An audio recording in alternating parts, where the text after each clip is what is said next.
Hello students, आप सभी का हमारे यूट्यूब चैनल में हार्दिक स्वागत है। आज हम पढ़ने वाले हैं एनसीईआरटी विज्ञान विषय क्लास 7 का नवा चैप्टर, जिसमें हम गति और समय से संबंधित जो भी इस चैप्टर में जानकारी है वो आप लोगों को मिलने वाली है।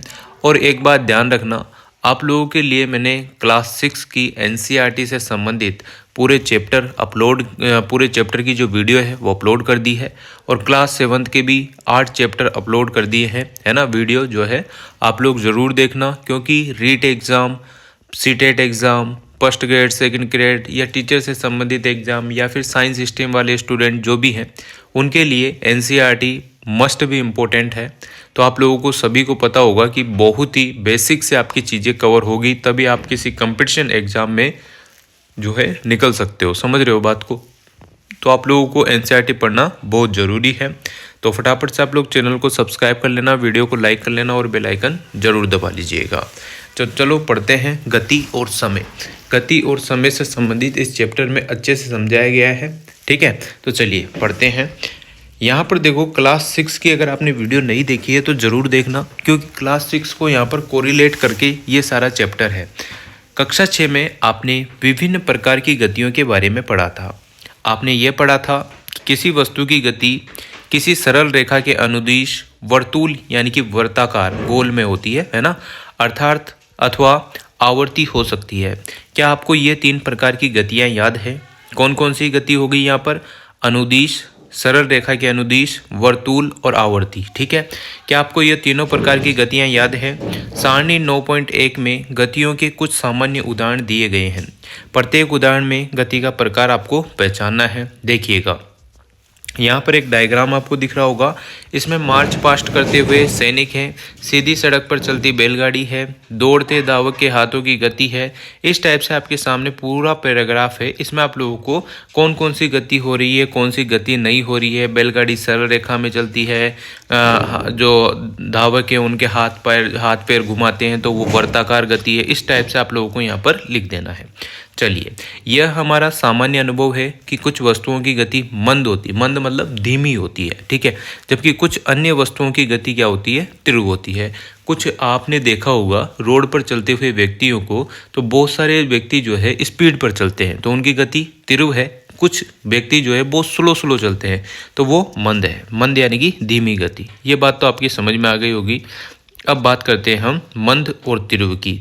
मंद का मतलब आपको सभी को पता होगा कि मंद यानी धीमा और तीव्र यानी तेज, ठीक। हम जानते हैं कि कुछ वाहन अन्य वाहनों की तुलना में अधिक तीव्र गति करते हैं। यहाँ तक कि एक ही वाहन विभिन्न समयों पर तीव्र अथवा मंद गति कर सकता है, क्योंकि आपने एम्बुलेंस को तो देखा ही होगा।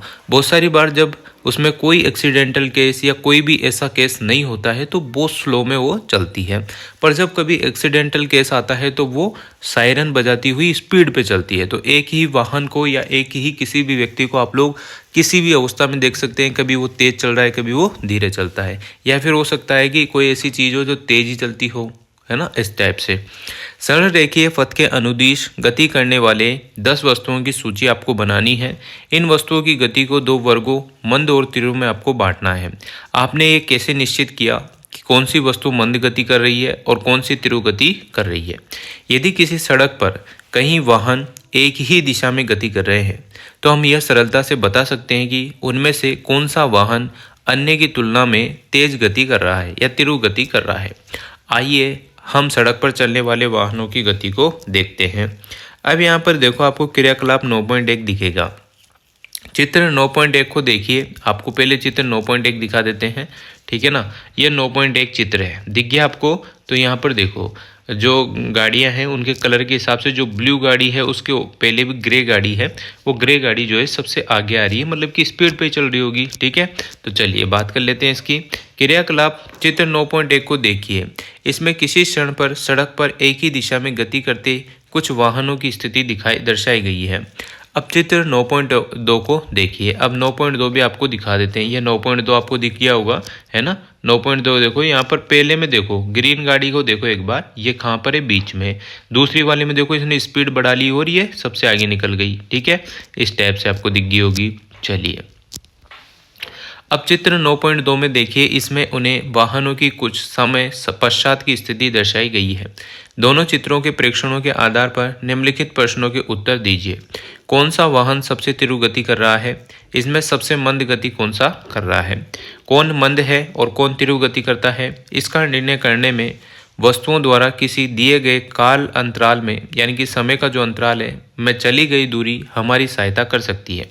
उदाहरण के लिए कल्पना कीजिए, आप अपने मित्र को विदा करने बस स्टैंड जा रहे हैं। मान लीजिए आप बस के चलते ही अपनी साइकिल के पेडल मारने लगते हैं। 5 मिनट के पश्चात आपके द्वारा चली गई दूरी बस द्वारा चली गई दूरी से काफ़ी कम होगी। क्या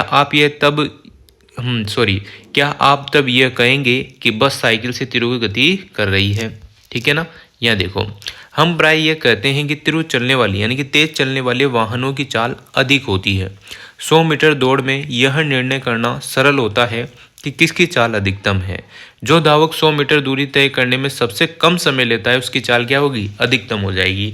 मतलब कि यहाँ पर दूरी 100 मीटर है, उसको तय करने में आपको जितना कम समय लगेगा, मान लो आपको 11 सेकंड लगे, मान लो आपको 12 सेकंड लगे, तो जिसको कम टाइम लगा वो क्या है? उसकी अधिकतम चाल है। ठीक है, चलिए अब बात करते हैं हम चाल की। ठीक है, देखो, आप कदाचित चाल शब्द से परिचित हैं। बिल्कुल आप लोग चाल शब्द से परिचित होंगे। एक चाल होता है कि किसी के ऊपर चाल चली, वो नहीं है ना। थोड़ा चाल का मतलब जो कि गति, परिवर्तन, इन चीज़ों में। ऊपर दिए गए उदाहरण में अधिक चाल से यह संकेत मिलता है कि किसी दी गई दूरी को कम समय में तय किया गया है अथवा किसी दिए गए समय में अधिक दूरी तय की गई है। 2 या अधिक वस्तुओं में कौन तीव्रतम गति कर रहा है, इसे ज्ञात करने की सबसे सुविधाजनक विधि यह है कि हम इनके द्वारा किसी एकांक समय में तय की गई दूरी ज्ञात करें। इस प्रकार यदि हम दो बसों द्वारा 1 घंटे में तय की गई दूरी जानते हैं, तब हम ये बता सकते हैं कि उनमें से कौन अपेक्षाकृत मंद है। अगर आपको 2 बसों की दूरी, टाइम, समय सभी पता हो और एक बस आपके जो है 12 बजे स्टार्ट होती है दिन के, और दूसरी बस भी 12 बजे स्टार्ट होती है, एक बस आपकी जो है अजमेर जो है 3 बजे पहुंच जाती है और एक बस आपकी 7 बजे पहुंचती है शाम को, तो आपको पता चल गया होगा कि जो बस 3 बजे पहुंच रही है उसकी जो है स्पीड ज़्यादा है, उसकी चाल ज़्यादा है। ठीक है, तो ये ध्यान रखना है। किसी वस्तु द्वारा एकांक समय में तय की गई दूरी को हम उस वस्तु की क्या कहते हैं? चाल कहते हैं। चाल का आपको परिभाषा याद होनी चाहिए। किसी वस्तु द्वारा एकांक समय में तय की गई दूरी क्या कहलाती है? उस वस्तु की चाल। ठीक, जब हम ये कहते हैं कि कोई कार 50 किलोमीटर प्रति घंटा की चाल से गति कर रही है, तो इससे यह ज्ञात होता है कि वह कार 1 घंटे में 50 किलोमीटर की दूरी क्या कर रही है? तय कर रही है। तथापि कोई कार बिरले ही 1 घंटे तक किसी नियत चाल या समान गति से चलती है। वास्तव में वह धीमी चाल से गति आरंभ करके फिर अपनी चाल बढ़ाती है। अतः जब हम ये कहते हैं कि किसी कार की चाल 50 किलोमीटर प्रति घंटा है, तो प्राय हम केवल कार द्वारा 1 घंटे में तय की गई दूरी पर ही क्या करते हैं? विचार करते हैं। समझ रहे हो? हम इसकी चिंता नहीं करते हैं कि इस 1 घंटे की अवधि में कार नियत चाल से चलती रहे अथवा नहीं। वास्तव में यहाँ परिकल्पित की गई चाल कार की औसत चाल है। इस पुस्तक में हम औसत चाल के लिए चाल शब्द का क्या कर रहे हैं? यूज कर रहे हैं, उपयोग कर रहे हैं। एक बात ध्यान रखना, चाल बराबर आपको सभी को पता होगा दूरी बटा समय होता है। यानी कि चाल बढ़ेगी तो दूरी बढ़ेगी, चाल बढ़ेगी तो समय घटेगा। जस्ट उल्टा सीधा होता रहता है। एक बात और ध्यान देना, ये जो चैप्टर आप पढ़ रहे हैं ये फिजिकल केमिस्ट्री का पार्ट होता है, यानी कि इसमें न्यूमेरिकल भी आपके आते हैं और लैंग्वेज भी आती है। ये ध्यान रखना, फॉर्मूले भी आते हैं। ठीक, क्योंकि आप सभी को पता होगा कि रसायन विज्ञान जो केमिस्ट्री है उसके भी 3 पार्ट हैं, है ना। इनऑर्गेनिक, ऑर्गेनिक और फिजिकल। तो फिजिकल वाला जो पोर्शन है उसमें से ये चैप्टर है। अतः हम तय की गई कुल दूरी को लिए गए कुल समय से विभाजित करके, यानी विभाजित मतलब भाग देके चाल प्राप्त कर सकते हैं। चाल बराबर होता है तय की गई दूरी बटा लिया गया कुल समय। समझ गए आप लोग? चाल बराबर तय की गई दूरी बटा लिया गया कुल समय। अपने दैनिक जीवन में हम बिरले ही लंबी दूरियों तक अथवा अधिक समय तक वस्तुओं को एक नियत चाल से गति करते हुए देखते हैं। यदि किसी सरल रेखा के अनुदिश अनुदिश गति करने वाली वस्तु की चाल परिवर्तित होती रहती है तो उस वस्तु की चाल असमान कही जाती है। इसके विपरीत किसी सरल रेखा के अनुदिश वस्तु की नियत चाल से गति होती है तो एक समान गति कहलाती है। इस स्थिति में औसत चाल वही है जो वास्तविक चाल है। समझ रहे हो? यदि हम किसी वस्तु द्वारा किसी निश्चित दूरी को तय करने में लगे समय को माप लें तो हम उस वस्तु की चाल ज्ञात कर सकते हैं। कक्षा 6 में आपने दूरी मापना सीखा था, परंतु हम समय कैसे मापते हैं आइए इसका पता करते हैं। ठीक, दूरी वाला जो है अपन ने पहले ही चैप्टर पढ़ लिया है क्लास 6 में, आप लोग जरूर वीडियो देख सकते हैं प्लेलिस्ट में जाकर। अब देखो समय की माप आपको कैसे करनी है, यानी कि समय कैसे कैलकुलेट किया जाता है उसके बारे में आइडिया लेते हैं। यदि आपके पास घड़ी नहीं है, मान लो आपके पास घड़ी नहीं है, अभी तो स्मार्ट वॉच का ज़माना है, सभी के पास घड़ी होगी, पर मान लो आपके पास घड़ी नहीं है, आपको आइडिया लेना है, तो आप यह कैसे निश्चित करेंगे कि अब क्या समय हो गया है? क्या कभी आपको यह जानने की उत्सुकता हुई है कि हमारे बुजुर्ग किस प्रकार केवल छाया देखकर दिन के समय का अनुमान लगा लेते थे? आपने पहले के जो पुरुष हैं, जो महिलाएं हैं, है ना, जो पुराने बुजुर्ग जन हैं, उनके बारे में तो सुना ही होगा। उसमें भी स्पेशल तौर पे ये सुना होगा कि जब भी वो धूप में बैठते थे या फिर कहीं भी बैठ जाते थे तो वो आइडिया लगाते थे। कैसे आइडिया लगाते थे? जब उन्होंने एक लाइन करी रखते थे वो कि यहाँ पर धूप आ गई तो इसका मतलब है कि आधी रोड पर धूप आ गई, मतलब 12 बज गई। इस टाइप से वो आइडिया लगा के आपको बता देते थे कि ये लो इतना टाइम हो गया, इस टाइप से बताते थे वो। सब समझे आप लोग? कभी आपने अपने दादाजी परदादाजी से पूछा होगा तो बताते थे। ठीक है, तो चलिए अब हम पढ़ते हैं आगे। हम एक माह के काल अंतराल को, काल अंतराल मतलब समय का जो अंतराल है, समय का जो गैप है, वो कैसे मापते हैं? हम एक वर्ष के काल अंतराल को कैसे मापते हैं? समय की माप से हमारा तात्पर्य काल अंतराल की माप से है।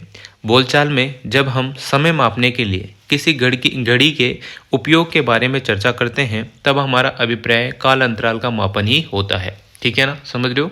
चलो, हमारे पूर्वजों ने यह देखा कि प्रकृति में बहुत सी घटनाएं निश्चित अंतराल के पश्चात स्वयं दोहराती है। उदाहरण के लिए उन्होंने ये पाया कि सूर्य प्रतिदिन प्रातः सुबह उदय होता है, यानी कि उदय होता है। एक सूर्योदय से अगले सूर्योदय के बीच के समय को एक दिन कहा जाता है। आप लोग देखना, एक दिन अगर 5 बजे सूरज उगा है तो अगले दिन 5:05 पर उगेगा, तो वो अंतराल होता है। इसी प्रकार एक अमावस्या नव चंद्र से अगली अमावस्या के बीच के समय की माप माह के रूप में की गई है। एक वर्ष उस समय के लिए नियत किया गया है जितने समय में पृथ्वी सूर्य की परिक्रमा पूरी करती है। प्राय हमें एक दिन से काफ़ी छोटे समय अंतरालों को मापने की भी आवश्यकता पड़ती है। संभवतः समय मापने की सबसे सामान्य युक्ति घड़ियाँ ही है। चित्र 9.3 में आपको घड़ियाँ दिखाएंगे। क्या आपको कभी ये जानने की उत्सुकता हुई है कि घड़ियाँ समय कैसे मापती है? घड़ियों की कार्यविधि काफ़ी जटिल होती है, परंतु सभी घड़ियों में आवर्ती गति का उपयोग किया जाता है। ध्यान रखिएगा, घड़ियों में कौन सी गति यूज की जाती है? आवर्ती गति। इस टाइप से घड़ियाँ तो आपने घर में देख ही ली होगी। एक तरफ दीवार घड़ी है, एक तरफ मेज़ घड़ी है, और आजकल जो डिजिटल घड़ियाँ आती है, आजकल बच्चे स्टाइलिश ज़माने से पढ़ते हैं, स्मार्ट व स्मार्ट, तो डिजिटल टाइप की घड़ियाँ भी आपको देखने को मिल जाती है। ठीक है, इसके बाद देखो, आवर्ती गति का एक चिर परिचित उदाहरण होता है सरल लोलक। ठीक है, आवर्ती गति का यानी कि एक दिशा में डायरेक्शन में चलना, सरल लोलक। सरल लोलक धातु के छोटे गोले अथवा पत्थर के टुकड़े को किसी दृढ़ स्टैंड से धागे द्वारा निलंबित करके बनाया जा सकता है। आपने बहुत सारी बार सुना होगा, जब बचपन में आप लोग खेलते थे तो एक पत्थर बांध देते थे एक धागे के, उसको गोल गोल राउंड राउंड घुमाते थे। समझ रहे हो? उसी टाइप से ये घड़ियाँ भी काम करती है, पूरी सुइयाँ इसकी ऐसे ही चलती है। सरल लोलक धातु के छोटे गोले अथवा पत्थर के टुकड़े को किसी दृढ़ स्टैंड से धागे द्वारा निलंबित करके बनाया जा सकता है। धातु के गोले को लोलक का गोलक कहते हैं। चित्र 9.4 में लोलक को अपनी माध्य स्थिति पर विराम अवस्था में दर्शाया गया है। जब लोलक के गोले को धीरे से एक ओर ले जाकर मुक्त करते हैं तो यह इधर उधर गति करना प्रारंभ कर देता है। सरल लोलक की यह गति क्या कहलाती है? आवर्ती अथवा दोलन गति का एक उदाहरण है। यानी कि आवर्ती मतलब बार बार एक ही टाइप से चलना, है ना। दोलन मतलब कि गोल गोल एक ही डायरेक्शन में गति करना, वो होता है दोलन या आवर्ती। जब लोलक का गोलक अपनी माध्य स्थिति 0 से ओ से आरंभ करके ए तक, फिर ए से बी एवं बी से वापस ओ पर आता है तो यह कहा जाता है कि लोलक ने एक दोलन पूरा कर लिया है। लोलक तब भी एक दोलन पूरा करता है जब इसका गोलक एक चरम स्थिति ए से दूसरी चरम स्थिति बी पर तथा बी से, देखो इस टाइप से आपको दिख रहा होगा, बी से वापस ए पर आ जाता है। सरल लोलक एक दोलन पूरा करने में जितना समय लगाता है उसे सरल लोलक का क्या कहते हैं, एक आवर्तकाल कहते हैं। यानी कि सरल लोलक एक दोलन पूरा करने में जितना समय लगा रहा है, मतलब एक राउंड पूरा करने में जितना समय लगा रहा है, उस सरल लोलक को उसका क्या कहेंगे, आवर्तकाल। ठीक है ना। चलिए क्रियाकलाप 9.2, लगभग 1 मीटर लंबा धागा आपको लेना है। डोरी लेकर चित्र 9.4a, देखो चित्र 9.4a दिखा देता हूँ आपको। चित्र 9.4a इस टाइप से आपको दिख गया होगा। ठीक है, ये वाला ए दिखा रहा है वो और बी लिखा रहा है जिसमें 3 लगे हुए हैं। अब हम पढ़ लेते हैं। लगभग 1 मीटर लंबा धागा अथवा डोरी लेकर चित्र 9.4a में दर्शाए अनुसार एक सरल लोलक बनाइए। यदि पास में कोई पंखा चल रहा है तो उसे बंद कीजिए।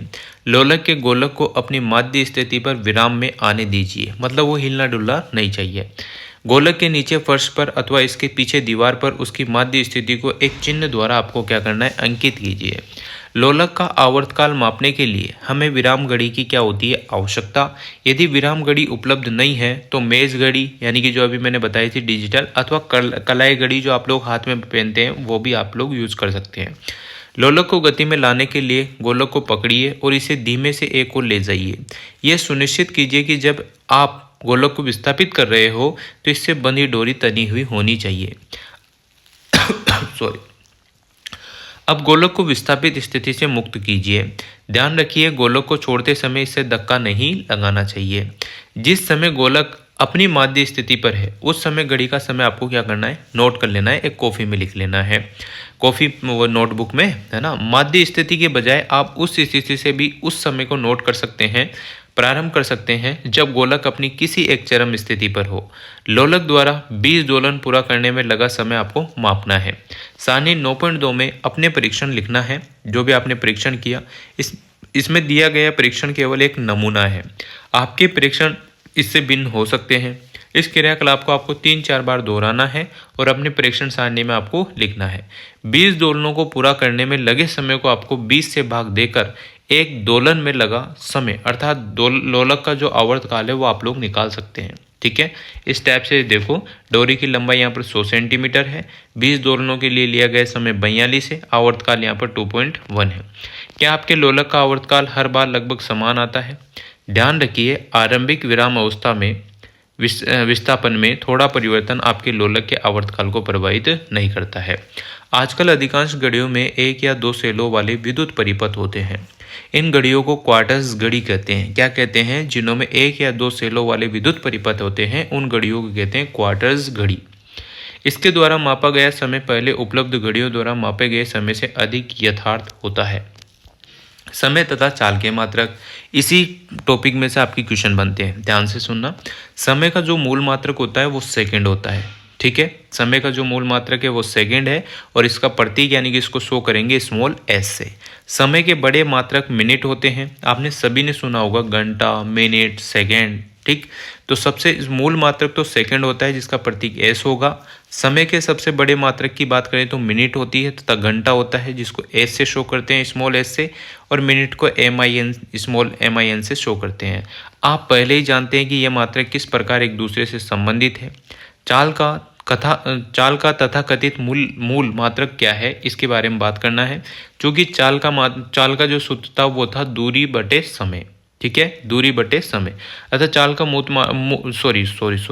चाल का मूल मात्रक जो होगा मीटर पर सेकंड हो जाएगा। ठीक है ना, चूंकि चाल बराबर होता है दूरी बटे समय, अतः चाल का मूल मात्रक यहाँ पर हो जाएगा मीटर पर सेकंड, या बटा बोल सकते हैं, है ना।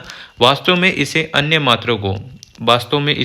मात्रों को जैसे कि मीटर पर मिनट अर्थात किलोमीटर पर हॉर, है ना, में भी व्यक्त किया जा सकता है।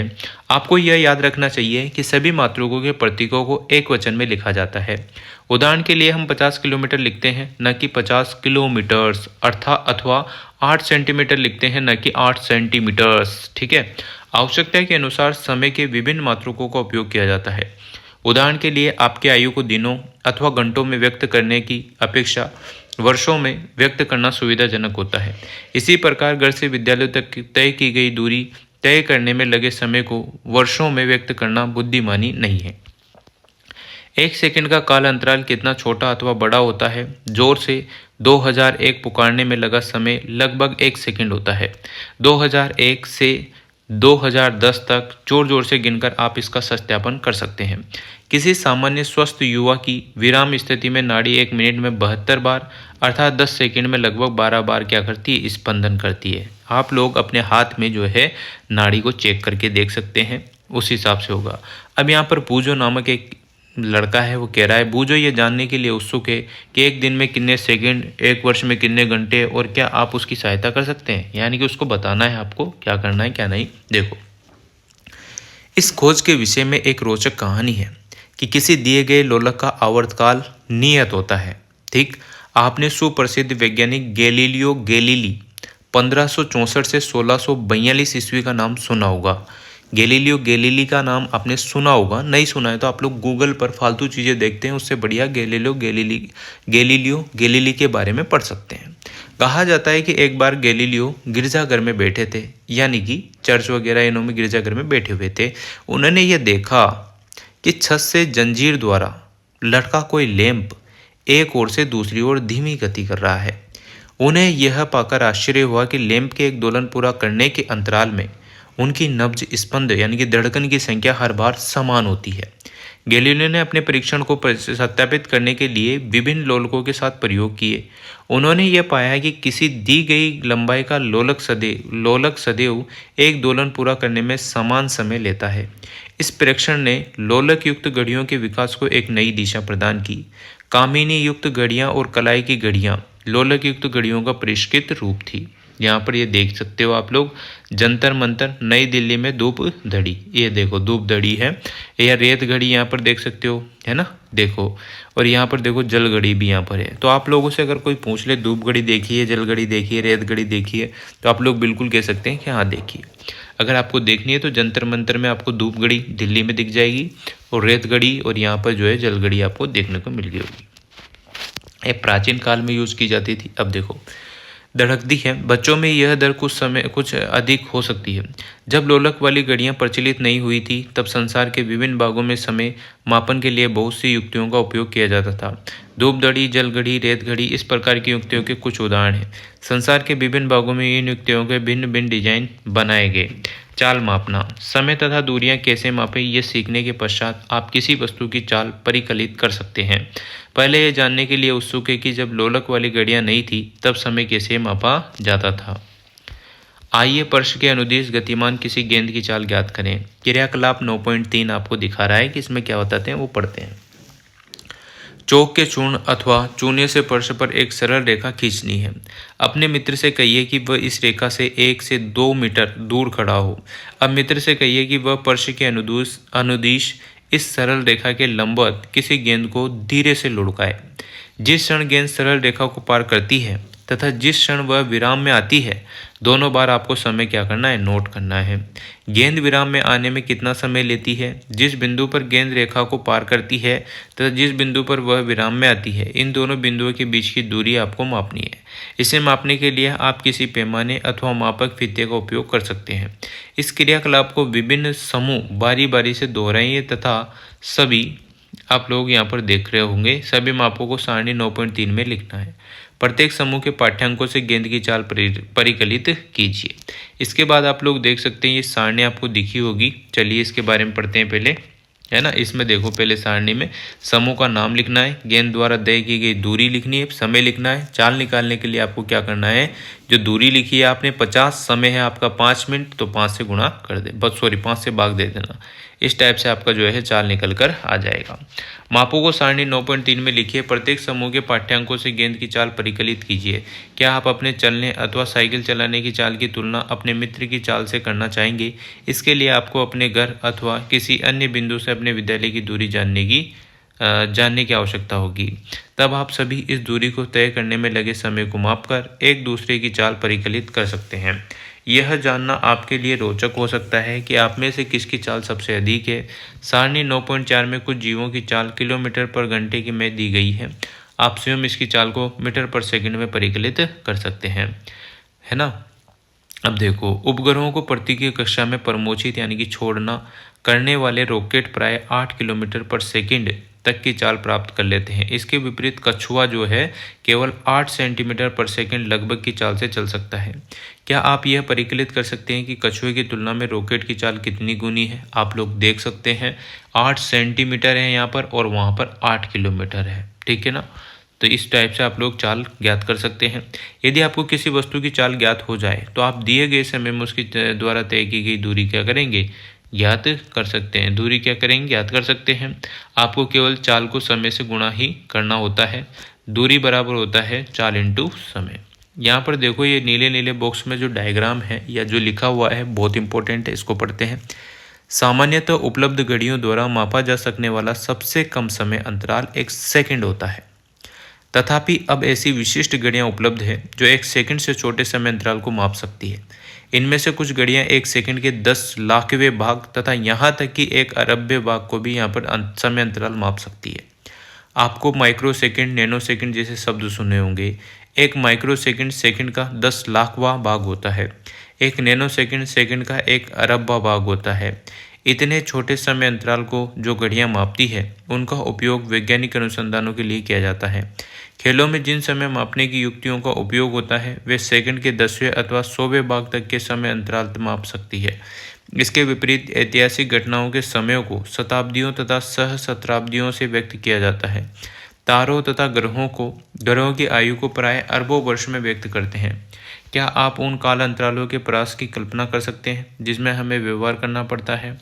यहाँ पर देखो, आप लोग बाज की यहाँ पर चाल निकालनी है आपको, ठीक है।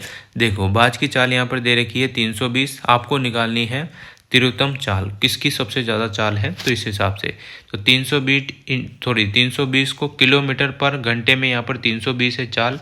इसको मीटर पर सेकंड में चेंज करने के लिए आपको क्या करना होगा? 320 को 1000 से गुणा करना है और 60 इंटू 60 से आपको क्या करना है? भाग दे देना है, ठीक है। तो इस प्रकार से आप लोग सारे चीता, ब्लू फिश, खरगोश सब प्रैक्टिस आप लोग कर सकते हैं, ज्ञात कर सकते हैं। आपको केवल चाल को समय से गुणा ही करना है। इस प्रकार चली गई जो दूरी अगर आपसे निकलाते हैं तो चाल इंटू समय कर देना है, ठीक है ना।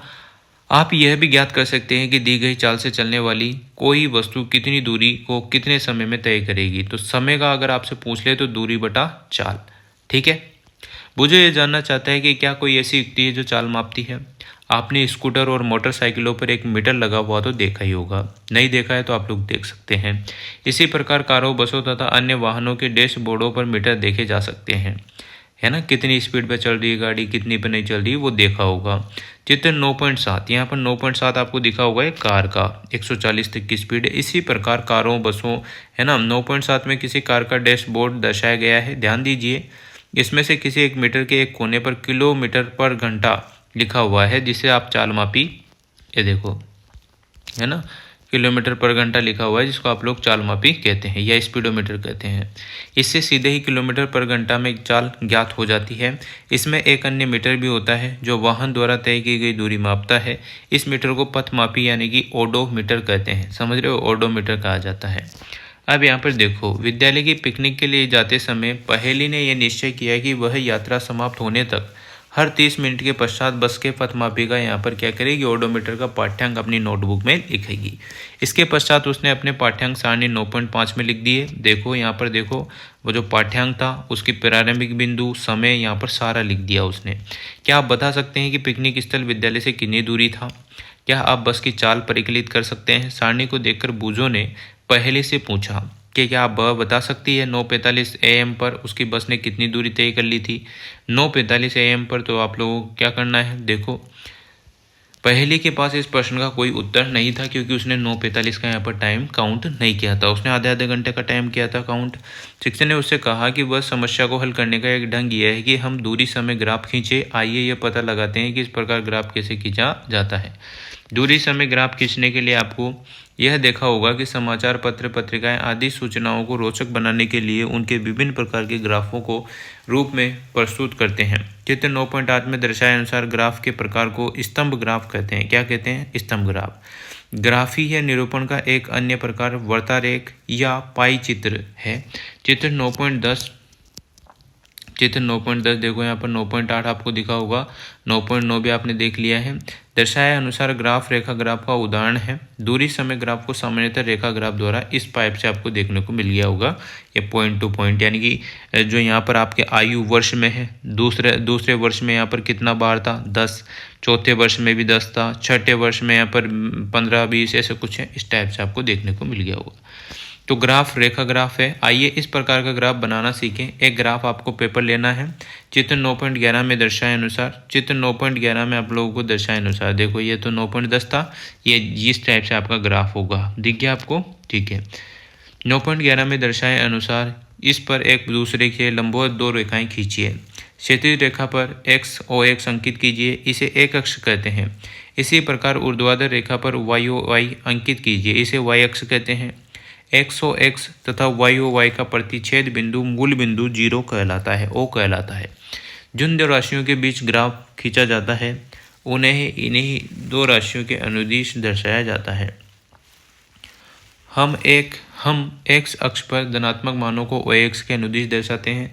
इसी प्रकार y अक्ष पर धनात्मक मानों को OY के अनुदिश दर्शाते हैं। इस अध्याय में हम केवल राशियों के धनात्मक मानों पर विचार करेंगे, इसलिए हम चित्र 9.11 में दर्शाए अनुसार केवल छायांकित भागों का आपको क्या है? प्रयोग करना है। ठीक। भुजों और पहेली ने किसी कार द्वारा चली गई दूरी तथा इस दूरी को तय करने में लगा समय पता करना है, तो उसने आंकड़े 9.6 में दर्शाए अनुसार है। ये आंकड़े उसके सामने है, समय है और दूरी है। तो यहाँ पर देखिएगा आप लोग क्या करना होता है, ये जो समय दूरी वाला है, एक तरफ तो आपको नीचे लिखना है और एक तरफ साइड में लिखना है। उस टाइप से आप लोग ग्राफ खींचना है। देखो अभी बताता हूँ।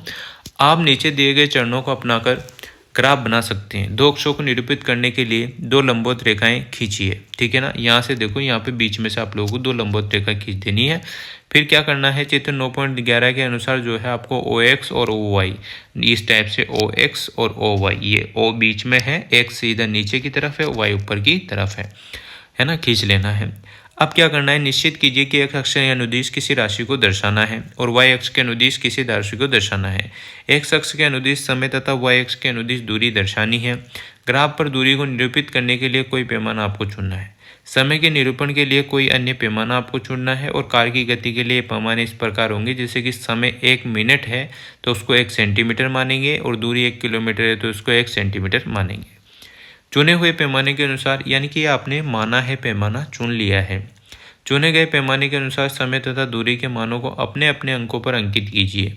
कार की गति के लिए समय को x अक्ष पर मूल बिंदु से 1 मिनट 2 मिनट द्वारा अंकित कीजिए। इसी प्रकार दूरी को 1 किलोमीटर 2 किलोमीटर y अक्ष पर अंकित कीजिए। अब आपको दूरी तथा समय के मानों के प्रत्येक समुच्चय को ग्राफ पेपर पर निरूपित करने के लिए उन पर बिंदु अंकित करने हैं। सारणी 9.6 के अनुसार, सारणी 9.6 के क्रम संख्या 1 में प्रेक्षण में दर्शाया गया है कि समय 0 मिनट, यहाँ पर देखो ये 0 मिनट आपको दिखा नीचे 0 मिनट में चली गई दूरी भी आपकी 0 है। मानो कि इस समुच्चय की ग्राफ पेपर पर स्थित मूल बिंदु पर है। मूल बिंदु मतलब कि सबसे जो बीच में है। 1 मिनट के पश्चात कार ने 1 किलोमीटर दूरी तय कर ली। यहाँ पर देखो 1 किलोमीटर दूरी यहाँ पर तय कर ली और 1 किलोमीटर ही इधर चली है। ठीक है ना? चलिए, तो हाँ, मानो कि इस समुच्चय ग्राफ पेपर पर स्थित मूल बिंदु पर है। 1 मिनट के पश्चात कार ने 1 किलोमीटर दूरी चली है। मानो कि इन समुच्चय को अंकित करने के लिए x अक्ष पर 1 मिनट को निरूपित करने वाले बिंदु को देखिए। इस बिंदु पर y अक्ष के समांतर रेखा खींचिए। इसके पश्चात y अक्ष पर 1 किलोमीटर दूरी के संगत बिंदु से x अक्ष के समांतर रेखा खींचनी है। वह बिंदु जिस पर ये दोनों रेखाएं एक दूसरे को काटती है, ग्राफ पेपर पर इन मानों के समुच्चय को निरूपित करता है। इसी प्रकार ग्राफ पेपर पर मानों के विभिन्न समुच्चयों के तदनुरूपी बिंदुओं को अंकित कीजिए। चित्र 9.12 में विभिन्न समयों पर कार की स्थितियों के सभी बिंदुओं के समुच्चयों को आपको ग्राफ पर दर्शाना गया है। 9.12 में दर्शाए अनुसार इन बिंदुओं का आपको मिलान करना है। बिंदुओं को मिलाने पर सरल रेखा प्राप्त हो जाएगी और यह कार की गति का दूरी समय ग्राफ है। यदि दूरी समय ग्राफ एक सरल रेखा है तो यह संकेत करता है कि वस्तु किसी नियत चाल से गति कर रही है, यानी कि एक ही स्पीड पकड़ रही है। जैसे 50 की स्पीड है तो 50 की पे ही चल रही है, वो ना आगे ना पीछे। परंतु यदि किसी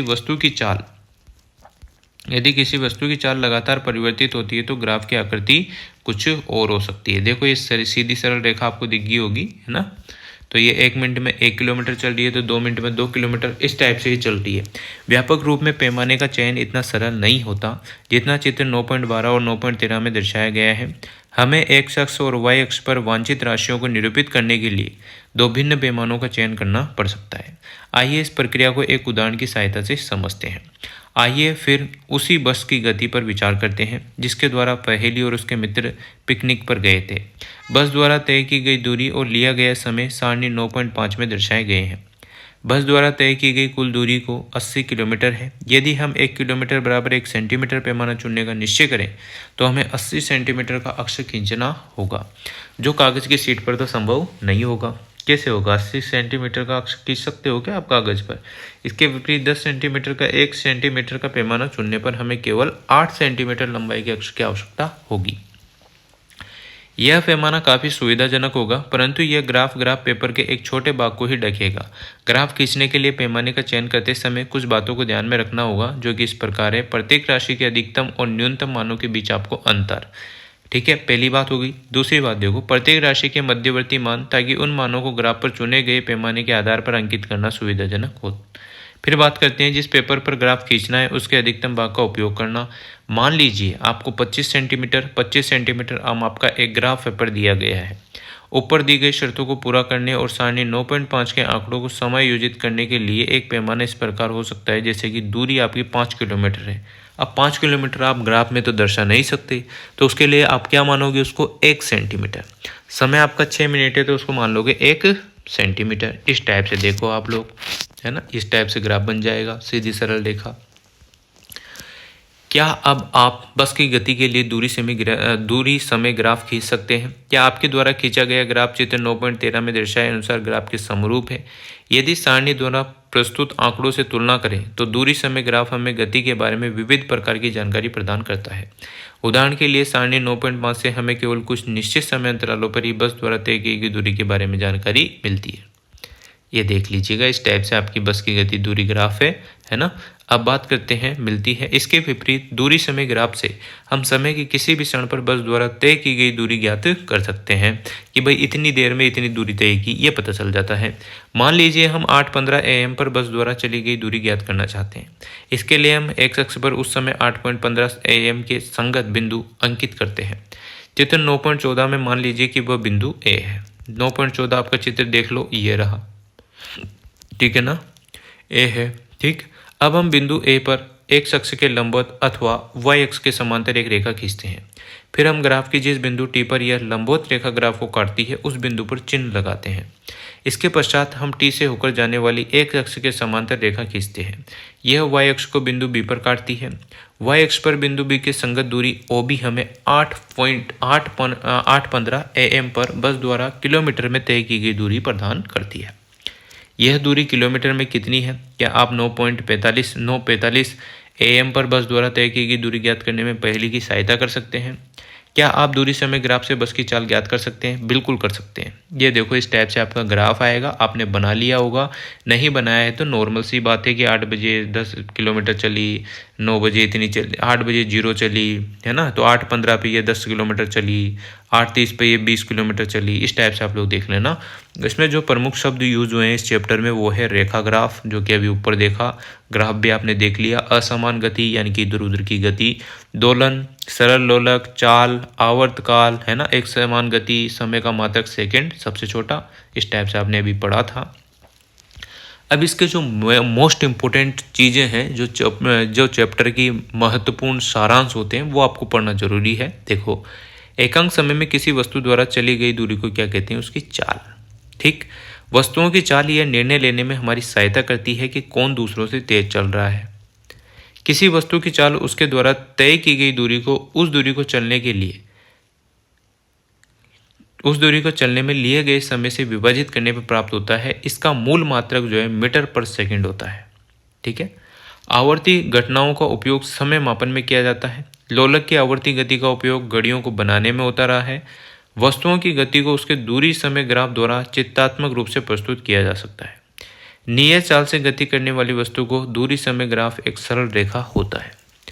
तो इस टाइप से आप लोगों का जो है ये गति एवं समय वाला जो चैप्टर था क्लास 7th विज्ञान विषय वाले जो स्टूडेंट हैं उनके लिए, तो आपका जो है गति एवं समय 9वां चैप्टर भी यहाँ पर जो है फिनिश हो चुका है।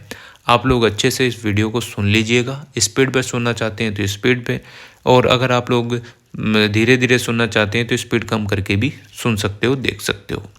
वीडियो अगर अच्छी लगी हो तो like, comment, share and subscribe.